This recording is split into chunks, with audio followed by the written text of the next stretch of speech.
Hi students, आज हम करेंगे एक्सरसाइज 1.1 का फोर्थ क्वेश्चन। फोर्थ क्वेश्चन के तीन पार्ट है और ये क्वेश्चन देखो कुछ नहीं है। इसमें क्या है, इसमें बस ट्रू एंड फॉल्स है।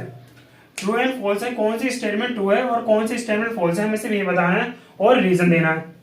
रीजन देना है वो स्टेटमेंट क्यों ट्रू है या क्यों फॉल्स है उसका रीजन देना है। अब स्टेटमेंट क्या है, फर्स्ट स्टेटमेंट है every natural number is a whole number. क्या हर एक नेचुरल नंबर होल नंबर होता है? अब देखो, इन ऐसे क्वेश्चनों को सोल्व करने का तरीका मैंने आपको इंट्रोडक्शन पार्ट 1 में समझाया था ना। बॉक्स वाला मेथड समझाया होगा मैंने आपको। बॉक्स वाले मेथड में क्या था, जैसे अगर किसी बच्चों को, अगर कोई स्टूडेंट यहाँ पर ऐसा है कि उसे नहीं पता कि बॉक्स वाला मेथड क्या है, तो वो इंट्रोडक्शन पार्ट टू में जाकर वीडियो देख सकता है। शुरू की वीडियो देख ले, बस शुरू की लगभग 15-20 मिनट की वीडियो देख ले, वो बॉक्स मेथड आपको समझ आ जाएगा। बॉक्स मेथड क्या है?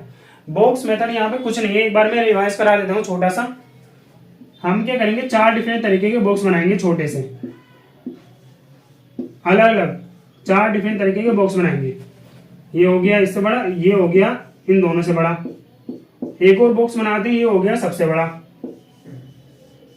हमने फिर क्या करा था, हमने फिर इस छोटे वाले बॉक्स में नेचुरल नंबर्स भरे थे, इसमें होल नंबर्स भरे थे, इसमें इंटीजर्स भरे थे और इसमें रेशनल नंबर भरे थे। भाई भरे थे ना? ये सब बिल्कुल भरे थे। अब फिर हमने देखा था, क्वेश्चनों को सोल्व करे थे हमने, कुछ क्वेश्चन के एग्जांपल्स, कुछ क्वेश्चन लिखे थे, जैसे every natural number is a whole number. क्या हर एक नेचुरल नंबर होल नंबर होता है? ये चीज देखने के लिए हमने क्या देखा था कि क्या ये बॉक्स इस बॉक्स में आ सकता है? अगर ये नेचुरल नंबर का बॉक्स इस बॉक्स में आ सकता है तो ये वाली स्टेटमेंट क्या है, ट्रू। और ये देखो, ये नेचुरल नंबर का बॉक्स देखो क्या है, छोटा, होल नंबर का बॉक्स क्या है, बड़ा। तो छोटा बॉक्स बड़े बॉक्स में देखो आसानी से आ सकता है, और छोटे बॉक्स का नाम क्या है, नेचुरल नंबर का बॉक्स। सो इसलिए हर एक नेचुरल नंबर होल नंबर होते हैं। तो पहली स्टेटमेंट क्या है, every natural number is a whole number, true है। क्यों है ट्रू? क्योंकि नेचुरल नंबर का बॉक्स देखो छोटा है और होल नंबर का बॉक्स देखो बड़ा है, तो छोटा बॉक्स बड़े बॉक्स में तो आसानी से आ सकता है। तो ये वाली स्टेटमेंट क्या हो गई भाई, ए, ट्रू। लेकिन सर हमें इस बॉक्स वाले मेथड से तो ये तो पता चल गया कि कौन सी स्टेटमेंट ट्रू होगी और कौन सी स्टेटमेंट फॉल्स होगी, लेकिन रीजन ये थोड़ी लिखेंगे पेपर में कि ये छोटा बॉक्स बड़े बॉक्स में आ सकता है, बड़ा बॉक्स छोटे बॉक्स में नहीं आ सकता, ऐसे तो मार्क्स कट जाएंगे। तो रीजन क्या लिखेंगे? रीजन देखो बच्चों सिंपल है। नेचुरल नंबर्स क्या होते हैं? नेचुरल नंबर्स वो होते हैं जिनकी स्टार्टिंग 1 से होती है नहीं? और होल नंबर्स क्या होते हैं? होल नंबर्स वो होते हैं जिनकी स्टार्टिंग 0 से होती है। तो रीजन में क्या लिखेंगे? रीजन में लिखेंगे ट्रू, बिकॉज, रीजन में ट्रू लिखे because natural numbers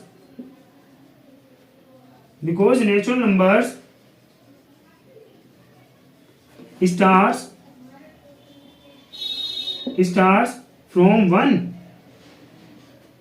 because natural number starts from 1 and whole numbers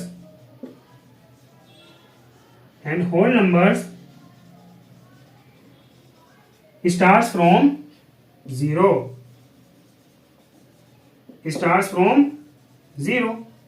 आया समझ? रीजन हम ये लिखेंगे। अब चलते हैं सेकंड क्वेश्चन पे। सेकंड क्वेश्चन क्या है, every integer is a whole number. अब ये स्टेटमेंट ट्रू है या फॉल्स है, ये चीज देखने के लिए हम बॉक्स वाले मेथड पे चलते हैं। इंटीजर का बॉक्स कौन सा है भाई, ये वाला। इंटीजर का बॉक्स कौन सा है, ये वाला। होल नंबर का बॉक्स ये वाला। कि ये बड़ा बॉक्स ये छोटे बॉक्स में आ सकता है? ये कैसे आ सकता है सर? बड़ा बॉक्स तो छोटे बॉक्स में नहीं आ सकता। तो ये वाली स्टेटमेंट क्या होगी, फॉल्स। क्या हो गई, फॉल्स। तो सेकंड स्टेटमेंट क्या हो गई, बी स्टेटमेंट क्या होगी, फॉल्स। अब रीजन कैसे लिखेंगे?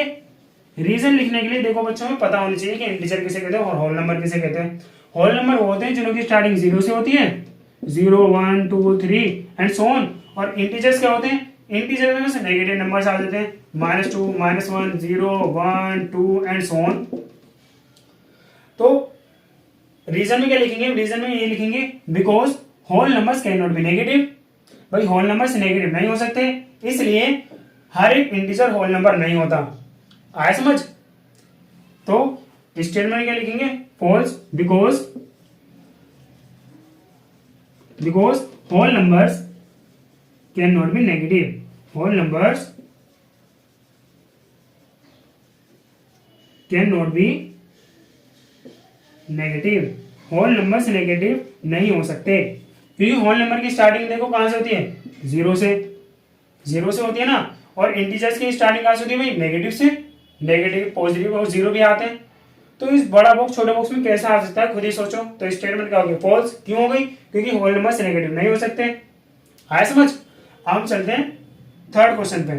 थर्ड क्वेश्चन एक बार पढ़ो और इसका आंसर एक बार खुद दे के देखो।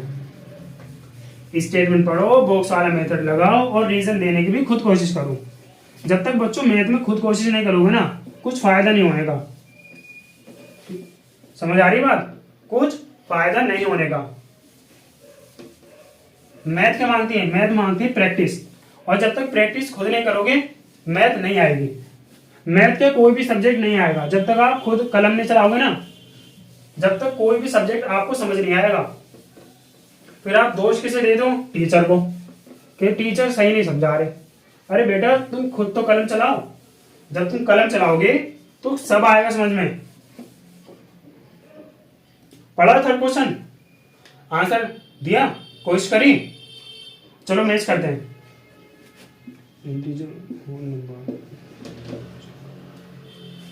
आओ थर्ड क्वेश्चन का सॉल्यूशन देखते हैं। Solution of third question. Third question है, every rational number is a whole number. क्या हर एक रेशनल नंबर होल नंबर होता है। अब ये स्टेटमेंट ट्रू है या फॉल्स है, ये चीज देखने के लिए हम बॉक्स वाले मेथड पे चलते हैं। रेशनल नंबर का बॉक्स ये रहा, होल नंबर का बॉक्स ये रहा। अब ये देखो कि ये बड़ा बॉक्स छोटे बॉक्स में आ सकता है, बिल्कुल नहीं आ सकता सर। तो स्टेटमेंट क्या हो गई, फॉल्स। स्टेटमेंट क्या हो गई, फॉल्स। अब रीजन कैसे दे सर, रीजन ऐसे थोड़ी लिखेंगे कि सर बड़ा बॉक्स छोटे बॉक्स में नहीं आया। रीजन कैसे लिखेंगे, सिंपल, होल नंबर्स को हम पी/क्यू की फॉर्म में नहीं लिख सकते। आया समझ। Whole numbers can not be written in the form of p q. या फिर इससे देखो, एक ही स्टेटमेंट के कई तरह के रीजन होते हैं। आपके टीचर कुछ और लिखवाएंगे और टीचर कुछ और लिखवाएंगे, लेकिन एकदम स्टेटमेंट जो रीजन जो होगा ना वो सॉलिड होगा। हर किसी टीचर का रीजन सॉलिड होता है। देखो एक बार बच्चों बातें समझ में आ जाती है ना, तो हम लैंग्वेज खुद लिख सकते हैं। लैंग्वेज हम खुद लिख सकते हैं, रट्टा मारने की जरूरत नहीं होती। लैंग्वेज हम खुद लिख सकते हैं। एक बार बस क्वेश्चन समझ में आ जाए कि ये गलत क्यों है, फिर हम रीजन खुद लिख सकते हैं। तो ये थर्ड स्टेटमेंट क्या है, false. Because whole numbers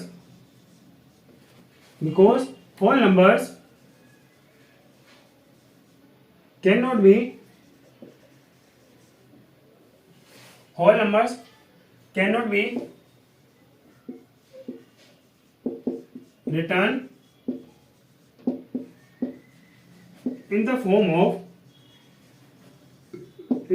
p/q, where P and Q are integers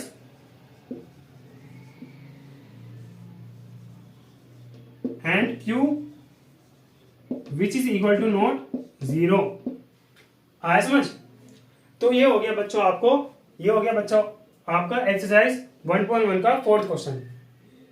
मिलते हैं अगली वीडियो में जिसमें हम करेंगे एक्सरसाइज 1.2 का फर्स्ट क्वेश्चन।